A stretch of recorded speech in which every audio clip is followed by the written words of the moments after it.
खुलुमबाय लोगोफोर नोंथांमोनखौ आंनि गोदान भिडिअ बरायलायबाय लोगोफोरा बिदिनो माबा मोनसे बुस्थु खिथानो नागिरदोंना लोगोफोर जोबजासे नायलांबानो जाहैबाय मोजां मोनोबा भिडिअखौ जोबजासे नायलांबाय था लोगोफोर बिदिबा नायलांदो दे लोगोफोर बियो जों गामियाव खामानि मावनानै जालाबायग्रा ला आरोना बिनि नामखौ लासु होनो दा बियो बयनावबो खामानि मावलाबायनानै दुगैफेरामोन आरोना ओमफ्राय दा जोंहा हौवाया बेखौ आरामसे थुखैनानै गामसा गस्ला गानना हरबाय खुसि जालायथारबाय साफा नुलायबाय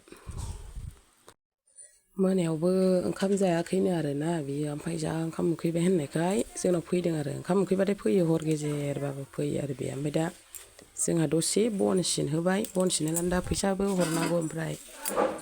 बन सिनहोबाय ओमफ्राय दा ना बिदों ना दायो मोनायाव जागोननो नाजों दावदैजों जेखौ जानो लुबैदों बेखौ बिखायो आरो